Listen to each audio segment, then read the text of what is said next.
আমার দেখো বন্ধুরা মাছগুলো কিন্তু পিঙ্কি রান্না করে করা হয়ে গেছে, এখন ভালো করে ধুয়ে নিচ্ছি। কত সুন্দর চান্দা মাছ নিয়ে এসছে তোমাদের দাদাভাই, আর সেই মাছ দিয়ে কিন্তু দুর্দান্ত স্বাদের একটা রেসিপি তোমাদের সাথে শেয়ার করছি। তো দেখো, প্রথমে টমেটো, ডাঁটা, আলু, বেগুন, পেঁয়াজ সব কুচি করে কেটে নিয়েছি।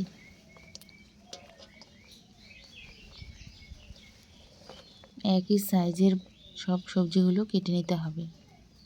দেখো কত সুন্দর। তারপরে ভালো করে জল দিয়ে কিন্তু ধুয়ে নেব। আর তোমরাও ভিডিওটা কোথা থেকে দেখছো, ভালো লাগলে অবশ্যই চ্যানেলটি সাবস্ক্রাইব করবে আর কমেন্ট করবে, ঠিক আছে বন্ধুরা? তারপরে সবজিগুলো ভালো করে কচলে কচলে হাত দিয়ে ধুয়ে নিচ্ছি।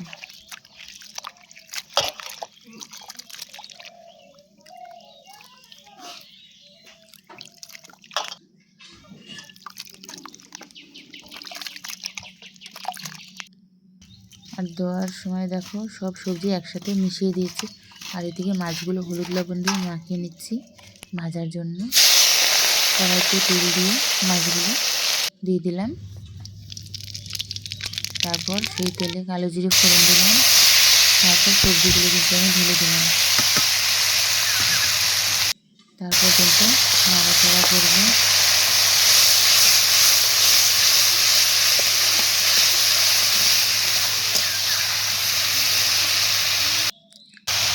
কিছুটা নাড়াচাড়া করে পরিমাণ মতন লবণ হলুদ দিয়ে দিলাম। দিয়ে আবার নাড়াচাড়া করে ভালো করে সবজিটা কষিয়ে নেব।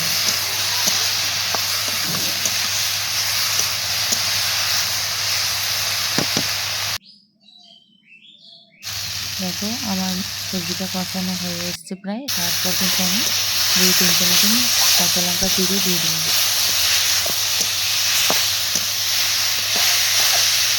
জালটা কিন্তু একদম হালকা থাকবে, সেই জন্য কিন্তু আমি এভাবে রান্নাটা করছি। সবসময় কিন্তু বেশি ঝালে ভালো লাগে না, তো কত সময় দেখি মিডিয়াম ঝালে কিন্তু খুব ভালো লাগে। তারপর দেখো পরিমাণ মতন ঝোল দিয়ে দিচ্ছি। এখানে বেশি ঝোল দেওয়ার দরকার নেই, যাতে গামাখা হয় এই রান্নাটা, সেরকম কিন্তু ঝোল দিতে হবে। ঝোলটা হয়ে এলে দেখো উপর দিয়ে ধনেপাতা কুচি ছড়িয়ে তারপর কিন্তু একটু জাল করে নিয়ে মাছগুলো উপর দিয়ে দিলে কিন্তু আমাদের চচ্চড়ি রেডি। দেখো বন্ধুরা, তারপর ভালো করে একটু নাড়াচাড়া করে মিশিয়ে নিলাম।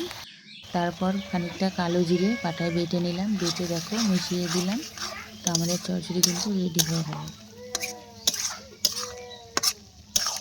আর এইভাবে তোমরা একবার বাড়িতে রান্না করো বন্ধুরা, দেখবে দুর্দান্ত লাগে খেতে, আর বাড়ির সবাই খুব পছন্দ করবে। যদি ভালো লাগে চ্যানেলটি সাবস্ক্রাইব করে পাশে থেকো, ঠিক আছে বন্ধুরা? আজকের ভিডিওটি এই পর্যন্তই থাকছে। দেখা হবে নতুন একটি রান্নার সাথে, নতুন